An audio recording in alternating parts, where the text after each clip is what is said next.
So today, for my Chapter 6 presentation, I wanted to talk about the earliest space propulsion systems and basically the earliest rockets. So in Chapter 6, we learn a lot about types of propulsion and the propulsion types that are used in space. The simplest kind of this propulsion is a solid liquid fuel propellant. This is even used today in today's rocket boosters as depicted in the picture to the right. But what I wanted to find out, who was the very first to find this?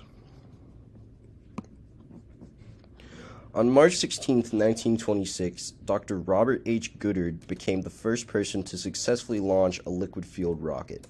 His first 3-meter-long rocket used petrol and liquid oxygen to reach a height of just over 12 meters, even though his first rocket weighed only 4.5 kilograms. The more he experimented after this first successful launch, the more sophisticated his rockets became.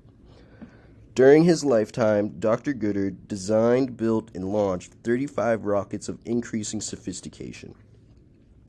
This work included improving the rocket's designs. He would even go on to develop and patent some of the most important systems in modern rockets. He developed turbopump systems, gyro stabilization, aerodynamic and jet deflector flight controls, automatic sequencing launch systems, flight trajectory tracking and recording devices, gimbal-mounted clustered rocket motors, and parachute recovery systems. Many of these discoveries would go on to be the basis of many space agencies around the world, and it would even serve as the basis of the German V-2 rocket program during the Second World War, which would eventually become the basis of NASA. Dr. Goddard's discovery and research still has an impact on today's spaceflight, which just goes to show how far ahead his thinking was. By the time Dr. Goddard was 21 in 1903, he had already visualized flight in outer space, although it took him until 1926 to achieve his monumental accomplishment. Liquid-fueled rockets make it possible to reach the highest frontiers of space, and Dr. Goddard recognized before virtually anyone else that developing this technology was critical to space exploration. His basic technology was the same that was used to carry the over 2 million kilogram Saturn V rocket close to 385,000 kilometers to the moon.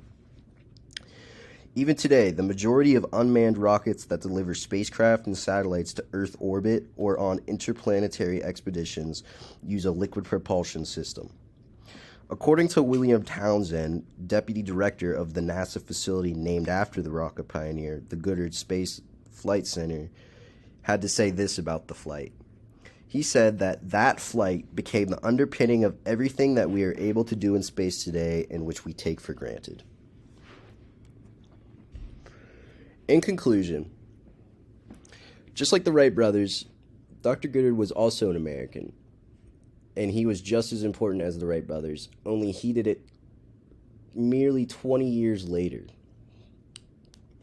Dr. Goddard's discoveries became crucial to everything we know about spaceflight today, and without him, we wouldn't have nearly as advanced knowledge on the subject today.